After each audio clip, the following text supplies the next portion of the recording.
வணக்கம். ஆகாஷவாணி.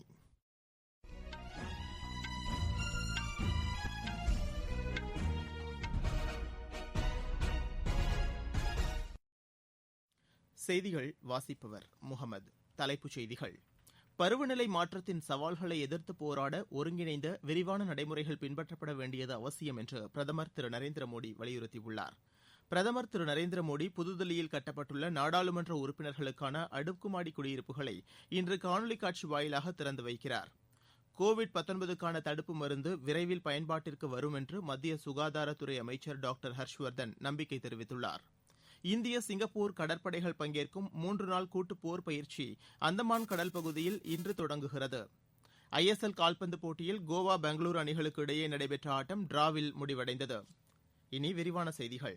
பருவநிலை மாற்றத்தின் சவால்களை எதிர்த்து போராட ஒருங்கிணைந்த விரிவான நடைமுறைகள் பின்பற்றப்பட வேண்டியது அவசியம் என்று பிரதமர் திரு நரேந்திர மோடி வலியுறுத்தியுள்ளார்.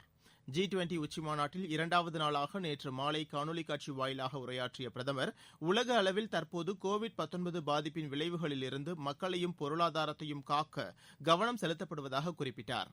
அதேநேரம் பருவநிலை மாற்றத்தை எதிர்த்து போராடுவதிலும் கவனம் செலுத்துவது முக்கியம் என்று பிரதமர் கூறினார். இந்தியா குறைந்த அளவு கரியமில வாயுவை மட்டுமே வெளியேற்றுவதாகவும், பருவநிலை மாற்றத்தால் ஏற்படும் தாக்கங்களை கடந்து வளர்ச்சி நடைமுறைகளை பின்பற்றுவதாகவும் அவர் தெரிவித்தார். பாரிஸ் பருவநிலை ஒப்பந்தத்தின் இலக்குகளை இந்தியா அடைந்துள்ளதுடன் அதைவிட அதிகமாகவே சூழல் பாதுகாப்பு நடைமுறைகளை பின்பற்றுவதாக பிரதமர் குறிப்பிட்டார். பருவநிலை மாற்ற பாதிப்புகளை கட்டுப்படுத்த மத்திய அரசு எடுத்து வரும் முயற்சிகளை எடுத்துரைத்த பிரதமர், இந்தியாவில் LED விளக்குகள் பயன்பாடு அதிகரிக்கப்பட்டுள்ளதாக கூறினார்.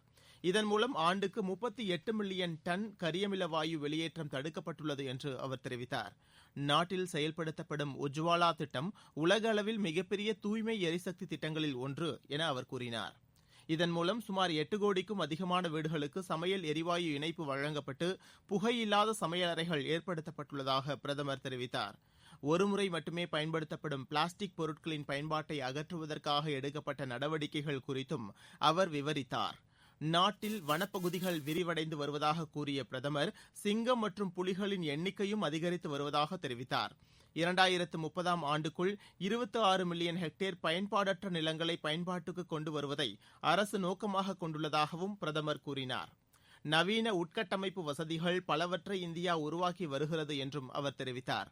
2022ஆம் ஆண்டுக்கு முன்பு 175 ஜிகாவாட் புதுப்பிக்கத்தக்க எரிசக்தி இலக்கை இந்தியா அடையும் என்றும், 2030ஆம் ஆண்டுக்குள் 450 ஜிகாவாட்ஸ் என்ற இலக்கு எட்டப்படும் என்றும் பிரதமர் நம்பிக்கை தெரிவித்தார்.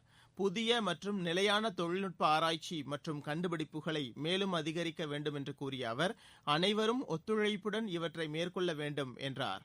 வளரும் நாடுகளுக்கு அதிக அளவில் தொழில்நுட்ப மற்றும் நிதி ஆதரவு கிடைத்தால் உலகம் விரைவான வளர்ச்சியை எட்டும் என்று பிரதமர் திரு நரேந்திர மோடி கூறினார். 2 நாட்கள் நடைபெற்ற G20 உச்சிமாநாட்டின் நிறைவாக வெளியிடப்பட்ட தீர்மானத்தில் அடுத்த ஆண்டு இத்தாலியும், 2022ஆம் ஆண்டு இந்தோனேஷியாவும், 2023ஆம் ஆண்டு இந்தியாவும் G20 உச்சிமாநாட்டை நடத்தும் என தெரிவிக்கப்பட்டுள்ளது. பிரதமர் திரு நரேந்திர மோடி நாடாளுமன்ற உறுப்பினர்களுக்கான அடுக்குமாடி குடியிருப்புகளை இன்று காணொலி காட்சி வாயிலாக திறந்து வைக்கிறார். புதுதில்லியில் உள்ள டாக்டர் BD மார்க் பகுதியில் இந்த குடியிருப்புகள் கட்டப்பட்டுள்ளன. 80 ஆண்டுகள் பழமை வாய்ந்த 8 குடியிருப்புகள் புதுப்பிக்கப்பட்டு 76 அடுக்குமாடி குடியிருப்புகளாக அவை மாற்றியமைக்கப்பட்டுள்ளன. இந்த குடியிருப்புகளின் கட்டுமான பணிக்காக ஒதுக்கப்பட்ட நிதியை விட 14% குறைவாகவே செலவாகியுள்ளதாக அரசு தெரிவித்துள்ளது. கோவிட்-19 காரணமாக இந்த குடியிருப்பின் கட்டுமான பணிகள் பாதிக்கப்படாமல் உரிய காலத்தில் இவை கட்டி முடிக்கப்பட்டுள்ளன. சாம்பல் மற்றும் கட்டுமான கழிவுகளிலிருந்து செய்யப்பட்ட செங்கற்கள் இந்த குடியிருப்பு கட்டுமானத்தில் பயன்படுத்தப்பட்டுள்ளன. வெப்பத்திலிருந்து காக்கக்கூடிய மற்றும் எரிசக்தியை சேமிக்கும் சிறப்பு ஜன்னல்கள் இந்த குடியிருப்புகளில் அமைக்கப்பட்டுள்ளன. LED விளக்குகள், குறைந்த எரிசக்தியில் இயங்கும் குளிர்சாதன வசதிகள், மழைநீரை சேமிப்பதற்கான வசதிகள் மற்றும் சூரிய ஒளி மின்சக்தி கருவிகள் போன்றவை கொண்ட பசுமை கட்டிடமாக இது அமைக்கப்பட்டுள்ளது.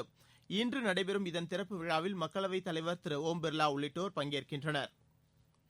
கோவிட்-19 பாதிப்பு அடுத்த சில மாதங்களில் குறிப்பிடத்தக்க அளவு குறையும் எனவும், தடுப்பூசி விரைவில் பயன்பாட்டிற்கு வரும் என்றும் மத்திய சுகாதாரத்துறை அமைச்சர் டாக்டர் ஹர்ஷ்வர்தன் நம்பிக்கை தெரிவித்துள்ளார். பாஸ்டன் உயர் சிறப்பு சுகாதார மையம் ஏற்பாடு செய்திருந்த காணொலி காட்சி வாயிலான கருத்தரங்கில் கலந்து கொண்டு பேசிய அவர், இந்த பாதிப்பை கட்டுப்படுத்த இந்தியா மேற்கொண்ட நடவடிக்கைகளை விரிவாக எடுத்துரைத்தார். இதுபோன்ற தொற்று பாதிப்பு ஏற்படுவது இது முதல் முறை அல்ல என்றும், அதே சமயம் இதுவே கடைசியாக இருக்காது என்றும் அமைச்சர் கூறினார். தற்போது ஏற்பட்டுள்ள இந்த சூழல் ஒரு அமைதி போரை போன்றது என்று அமைச்சர் குறிப்பிட்டார். கோவிட்-19க்கான சிகிச்சை நடைமுறைகள் நன்கு வரையறுக்கப்பட்டுள்ளதாகவும், இதனால் ஏற்படும் உயிரிழப்புகள் குறைவாகவே உள்ளன என்றும் அமைச்சர் தெரிவித்தார். இந்தியாவில் நவீன தொழில்நுட்பங்களை பயன்படுத்தி நோய் கண்டறியும் நடைமுறை மற்றும் சிகிச்சை முறைகள் மேற்கொள்ளப்படுவதாக அமைச்சர் கூறினார். நீங்கள் கேட்டுக்கொண்டிருப்பது ஆகாஷவாணியின் செய்தி அறிக்கை. கோவிட்-19ற்கு எதிரான போரில் நமக்கான 3 கவசங்கள். முகக்கவசம் அணிவோம், தனிநபர் இடைவெளியை கடைபிடிப்போம், கை மற்றும் முக சுத்தம் பராமரிப்போம்.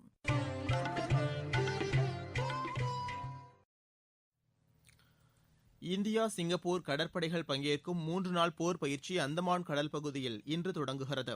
சிம்பெக்ஸ் என்ற பெயரிலான இந்த கூட்டு கடற்படை பயிற்சி 1994ஆம் ஆண்டு முதல் ஒவ்வொரு ஆண்டும் நடத்தப்பட்டு வருகிறது. பரஸ்பரம் கடல்சார் ஒத்துழைப்பை மேம்படுத்துவதையும் சிறந்த நடைமுறைகளை ஊக்குவிப்பதையும் இந்த கடற்படை பயிற்சி நோக்கமாக கொண்டுள்ளது.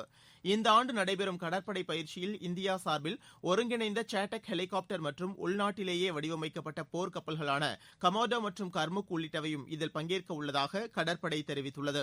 கோவிட்-19 பாதிப்பை கருத்தில் கொண்டு நேரடி தொடர்பில்லாமல் கடலில் மட்டும் இந்த கூட்டு பயிற்சி நடத்தப்படும் என்று பாதுகாப்புத்துறை அமைச்சகம் கூறியுள்ளது. கோவிட்-19 பாதிப்பை கட்டுப்படுத்த பல்வேறு மாநிலங்களில் மீண்டும் கட்டுப்பாடுகள் விதிக்கப்பட்டுள்ளன. குஜராத் மாநிலத்தில் அகமதாபாத் நகரில் கடந்த வெள்ளிக்கிழமை இரவு முதல் இன்று காலை வரை 57 மணி நேர முழு ஊரடங்கு அமலில் இருந்தது. இந்நிலையில் அகமதாபாத், ராஜ்கோட், வதோதரா, சூரத் ஆகிய நகரங்களில் கோவிட்-19 பாதிப்பு கட்டுக்குள் வரும் வரை இரவு நேர ஊரடங்கு அமலில் இருக்கும் என அந்த மாநில முதலமைச்சர் திரு விஜய் ரூபானி கூறியுள்ளார். ராஜஸ்தானில் ஜெய்ப்பூர், ஜோத்பூர், கோட்டா, பிகானீர், உதய்பூர், அஜ்மீர், ஆல்வார் மற்றும் பில்வாரா நகரங்களில் இரவு நேர ஊரடங்கு அமல்படுத்தப்படுவதாக அந்த மாநில முதலமைச்சர் திரு அசோக் கெலாட் அறிவித்துள்ளார். மத்திய பிரதேச மாநிலத்திலும் 5 நகரங்களில் இரவு நேர முழு ஊரடங்கு அமல்படுத்தப்பட்டுள்ளது. ஹிமாச்சல பிரதேச மாநிலம் சிம்லாவில் மறு உத்தரவு வரும் வரை அனைத்து ஞாயிற்றுக்கிழமைகளிலும் முழு ஊரடங்கு அமல்படுத்தப்படுவதாக மாநில அரசு அறிவித்துள்ளது. மகாராஷ்டிராவில் கோவிட்-19 பாதிப்பு குறித்து சமூக வலைதளம் வாயிலாக நேற்று மாலை மக்களுக்கு உரையாற்றிய முதலமைச்சர் திரு உத்தவ் தாக்கரே, மக்கள் பொது இடங்கள் மற்றும் வழிபாட்டு தலங்களில் அதிக அளவில் கூடுவதை தவிர்க்க வேண்டும் என்று கேட்டுக் கொண்டார். இதனிடையே மகாராஷ்டிராவில் கோவிட்-19 பாதிப்பு குறித்து கருத்து தெரிவித்துள்ள அம்மாநில துணை முதலமைச்சர் திரு அஜித் பவார், அடுத்த 10 நாட்களில் நிலைமையை கண்காணித்து ஆய்வு செய்த பிறகு மாநிலத்தில் மீண்டும் ஊரடங்கு கட்டுப்பாடுகளை அதிகரிப்பது குறித்து முடிவு செய்யப்படும் என்றார். தலைநகர் தில்லியில் சமூக இடைவெளி நடைமுறைகள் பின்பற்றப்படாத காரணத்தால் சில சந்தைப் பகுதிகளை மூட முதலமைச்சர் திரு அரவிந்த் கெஜ்ரிவால் உத்தரவிட்டுள்ளார். இந்த ஆண்டு கரீப் பருவத்தில் இதுவரை 297.51 லட்சம் மெட்ரிக் டன் நெல் கொள்முதல் செய்யப்பட்டுள்ளதாக மத்திய அரசு தெரிவித்துள்ளது.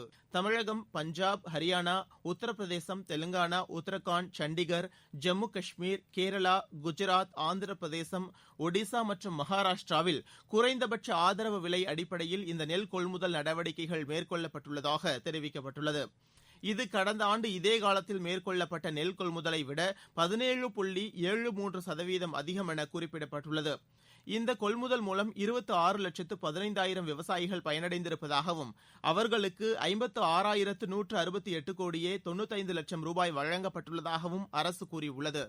தமிழகம் மற்றும் கர்நாடகாவில் 3,961 விவசாயிகளிடமிருந்து இதுவரை 5,089 மெட்ரிக் டன் கொப்பரை தேங்காய் கொள்முதல் செய்யப்பட்டுள்ளதாகவும் மத்திய அரசு தெரிவித்துள்ளது. பீகார் சட்டப்பேரவை கூட்டம் இன்று தொடங்குகிறது. அந்த மாநிலத்தில் சட்டப்பேரவை தேர்தல் நடைபெற்ற பின்னர் திரு நிதிஷ்குமார் வெற்றி பெற்று மீண்டும் முதலமைச்சராக பதவியேற்ற பின் நடைபெறும் முதல் கூட்டத்தொடர் இதுவாகும். ISL கால்பந்து போட்டியில் கோவா, பெங்களூரு அணிகளுக்கு இடையேயான ஆட்டம் டிராவில் முடிந்தது. கோவாவில் நேற்று இரவு நடைபெற்ற 3வது லீக் ஆட்டத்தில் இரு அணிகளும் தலா 2 கோல் அடித்தன. இன்று நடைபெறும் ஆட்டத்தில் ஒடிசா, ஹைதராபாத் அணிகள் மோதுகின்றன. மீண்டும் தலைப்புச் செய்திகள். பருவநிலை மாற்றத்தின் சவால்களை எதிர்த்து போராட ஒருங்கிணைந்த விரிவான நடைமுறைகள் பின்பற்றப்பட வேண்டியது அவசியம் என்று பிரதமர் திரு நரேந்திர மோடி வலியுறுத்தியுள்ளார். பிரதமர் திரு நரேந்திர மோடி புதுதில்லியில் கட்டப்பட்டுள்ள நாடாளுமன்ற உறுப்பினர்களுக்கான அடுக்குமாடி குடியிருப்புகளை இன்று காணொலி காட்சி வாயிலாக திறந்து வைக்கிறார். கோவிட்-19க்கான தடுப்பு மருந்து விரைவில் பயன்பாட்டிற்கு வரும் என்று மத்திய சுகாதாரத்துறை அமைச்சர் டாக்டர் ஹர்ஷ்வர்தன் நம்பிக்கை தெரிவித்துள்ளார். இந்திய சிங்கப்பூர் கடற்படைகள் பங்கேற்கும் 3 நாள் கூட்டு போர் பயிற்சி அந்தமான் கடல் பகுதியில் இன்று தொடங்குகிறது. ஐஎஸ்எல் கால்பந்து போட்டியில் கோவா பெங்களூரு அணிகளுக்கு இடையே நடைபெற்ற ஆட்டம் டிராவில் முடிவடைந்தது.